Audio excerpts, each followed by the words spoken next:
बात यूपी उपचुनाव की कर लेते हैं। 10 सीटों पर उत्तर प्रदेश में उपचुनाव होना है। ऐसे में कटहरी, मिल्कीपुर, मांझवा में पिछड़े चेहरों पर बीजेपी दांव लगाएगी। मिल्कीपुर कटहरी सीट बीजेपी के लिए प्रतिष्ठा का विषय बन गई है। सीएम योगी ने इन दोनों सीटों की जिम्मेदारी ली थी। कल आयोजित बैठक में एक एक सीट पर इस दौरान चर्चा हुई। जातीय समीकरण और मौजूदा मुद्दों पर भी चर्चा की गई। केंद्रीय नेतृत्व को 10 में से 9 सीटें जीतने का भरोसा सीएम योगी आदित्यनाथ ने दिया है।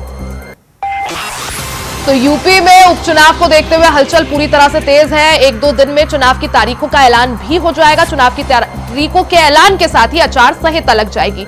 यूपी में 10 सीटों में से 9 सीटों पर बीजेपी अपना दावा ठोक रही है। सीधा रुख कर लेते हैं। ज्यादा जानकारी के लिए स्टेट कोऑर्डिनेटर अनिल पाठक जी हमारे साथ लगातार बने हुए हैं। पाठक जी, जिस तरह से बात करें 10 सीटों पर होने वाले उपचुनाव की, तो बीजेपी पूरी तरह से तैयारी कर रही है, किसी भी रिस्क लेने के मूड में नहीं है। और जिस तरह से कटहरी, मिल्कीपुर, मांझवा सीट की बात करें, तीनों ही सीटों पर एक तरह से बीजेपी अब पिछड़े चेहरों पर दांव चलने की तैयारी में है। देखिए, उत्तर प्रदेश में बाई इलेक्शन की एक तरह से घोषणा हो चुकी है। हालांकि अभी तारीखों का ऐलान नहीं किया गया है। समाजवादी पार्टी ने 10 में से 6 सीटों पर अपने प्रत्याशी उतार दिए हैं। अब भारतीय जनता पार्टी ने भी अपनी रणनीति तय कर ली है। एनडीए के जो घटक दल हैं उनकी भी स्थिति स्पष्ट कर दी है और ये निर्णय लिया है कि 10 में से 9 सीटों पर कमल का सिंबल रहेगा और एक सीट पर आरएलडी चुनाव लड़ेगी। आरएलडी की जो खाते में गई है वो मीरपुर सीट है। इसके अलावा जो निषाद पार्टी को लेकर के एक बड़ा मैसेज आया है भारतीय जनता पार्टी की तरफ से। अगर निषाद पार्टी को अगर सीट मिलती ही है तो उसके कैंडिडेट को जो है कमल निशान पर ही चुनाव लड़ना पड़ेगा। रही बात कटहरी और मिल्कीपुर और मझगवा की, ये मिर्जापुर की सीट है। रही मिल्कीपुर सीट ऑलरेडी वो सुरक्षित सीट है, बैकवर्ड की नहीं है, अनुसूचित जाति के लिए है। यहाँ पर विधायक थे अवधेश प्रसाद जो सांसद बन चुके हैं। उनकी सांसद बनने के बाद ये मिल्कीपुर सीट खाली हुई है। अनुसूचित वर्ग की सीट है।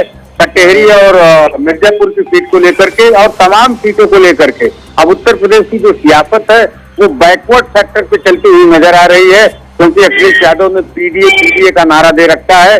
और पिछड़ा दलित पीडीए का नारा अखिलेश यादव ने दिया वो समाजवादी पार्टी के लिए काफी सही होता हुआ साबित भी हुआ है।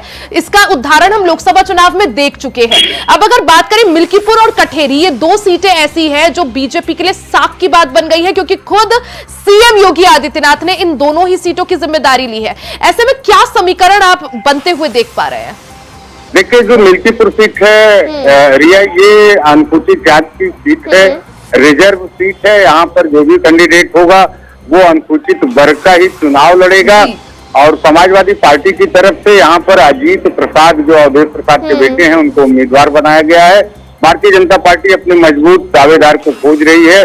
जाहिर सी बात है, यहाँ पर जो फॉरवर्ड वोटर है, जो बैकवर्ड वोटर है, वो काफी निर्णायक स्थिति में होगा।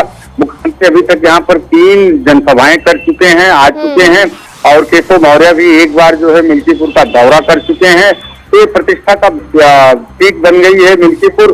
अब अगर बात करें इसी से फटी सीट जो है अम्बेडकर नगर जनपद की है कटहरी, जहाँ पे सांसद जो है बने हैं लालजी वर्मा, उनकी पत्नी को शोभावती को टिकट दिया है समाजवादी पार्टी ने। भारतीय जनता पार्टी यहाँ पर किसी पिछड़े वर्ग को, वो निषाद भी हो सकता है, बिंद भी हो सकता है या फिर वर्मा यानी कुर्मी भी हो सकता है, उस पर दांव लगाती हुई नजर आ रही है।